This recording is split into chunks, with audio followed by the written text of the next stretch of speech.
mengelapnya menggunakan tisu, kemudian menggunakan sarung tangan dan menggunakan masker. Setelah itu menggunakan headline. Pemeriksaan akan dimulai dengan sisi telinga yang tidak sakit terlebih dahulu. Di sebelah kanan. Di sini bagian jempol dan juga bagian middle finger ini akan menekan bagian pinna, sementara bagian telunjuk ini akan menekan di bagian rambut. Baik, sisi kanannya normal.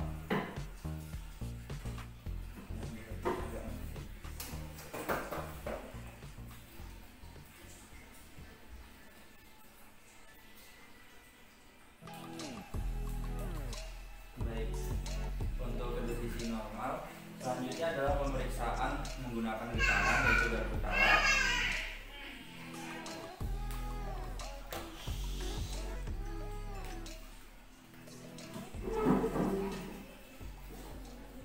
Di sini pemeriksaan akan menggunakan alat berupa garpu kepala yang dimana akan dititarkan, kemudian nanti akan diletakkan pada tulang di belakang telinga atau mastoid.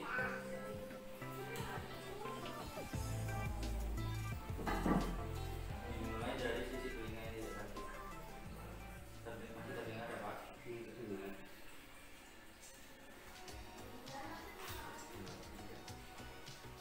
Sudah tidak terdengar ya? Baik. Untuk di telinga bagian yang sebelah kanan itu nampak dari conduction, bone conductionnya itu normal dan juga air conductionnya itu terbilang masih normal.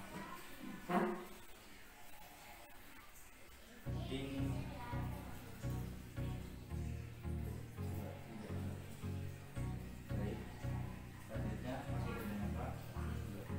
Sudah terdengar? Baik. Untuk di telinga sebelah kiri yang bermasalah itu nampak bahwa ada perbedaan di antara bone conduction sama air conductionnya. Ini adalah pemeriksaan Weber test. Di sini saya akan menempatkan garpu kepala pada posisi di area middle area. Di sini nanti di posisi tengah pasien akan mendengarkan apakah lebih keras di telinga kanan atau di telinga kiri. Lebih terdengar Pak, lebih keras di telinga kanan atau kiri? Telinga kanan. Baik, dikarenakan di ini mengalami lateralisasi ketika telinga kanan, dikarenakan telinga kirinya mengalami gangguan. Adalah sampai kepada pembahasan audiogram. Di audiogram ini yang pertama adalah saya akan membacakan untuk legendary atau tanda-tandanya. Di sini yang pertama adalah untuk air conductivity. Air conductivity-nya itu untuk yang sisi kanan ini ditandai dengan spidol yang berwarna merah. Kemudian tandanya itu adalah bulat-bulat. Kemudian di sini untuk yang bone conductivity-nya itu menggunakan garis yang putus-putus, kemudian tandanya itu adalah kurang dari. Sementara itu untuk yang di sebelah kiri itu menggunakan tanda XX untuk air conductivity-nya, sementara untuk bone conductivity-nya menggunakan tanda lebih dari sama dengan dan garisnya putus-putus. Baik, untuk pembacaannya di sini telinga kanan dalam batasan bone dan air conduction-nya itu ada kurang dari 25 desibel, sehingga ini dalam normal limit. Dan dari perhitungan di frekuensi 500 sampai ke frekuensi 4000 itu ada di rata-rata 12,8 desibel. Sementara itu untuk yang telinga kiri ini keduanya, baik itu di sini air conduction dan juga bone conduction, ini ada lebih dari 25 desibel, dan setelah di rata-rata ini adalah masuk ke 50 desibel, dan ini dalam kategori yang moderate. Nah, dikarenakan ini keduanya ini lebih dari 25 desibel dan juga tidak adanya gap junction antara air conduction dan juga bone conduction, maka ini masuk di dalam sensory neural hearing loss.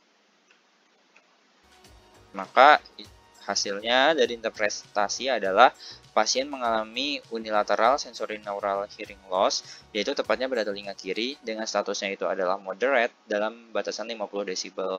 Adalah pemeriksaan dari Romberg test.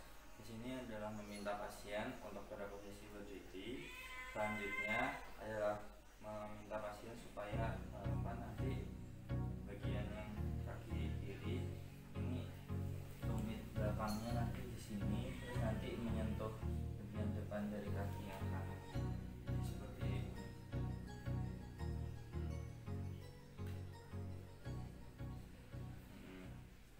Sisinya lurus, terus lalu kedua tangan disilangkan di posisi dada. Nah, selanjutnya memejamkan mata. Nah, di sini meminta pasien memejamkan mata selama ini sekitar 10 detik.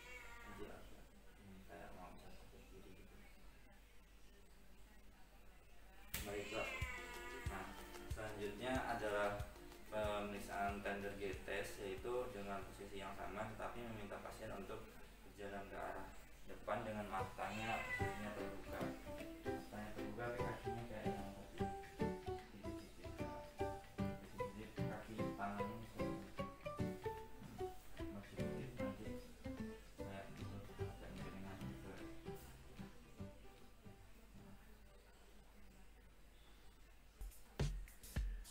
Nah, ya, baik. Jadi baik Pak, dari pemeriksaannya sudah selesai ya Pak. Terima kasih atas kerjasamanya. Jadi dari pemeriksaan didapati data saya sudah cantumkan di dalam tabel ya Pak. Nanti bisa Bapak bisa dari tabelnya. Di situ pemeriksaannya nampak pada telinga kiri Bapak itu mengalami penurunan dari bagian air conduction-nya, konduksi di udara dan juga konduksi tulang inti mengalami penurunan deviasi lebih dari 25 desibel. Kemudian ini juga diasumsikan sebagai gangguan dari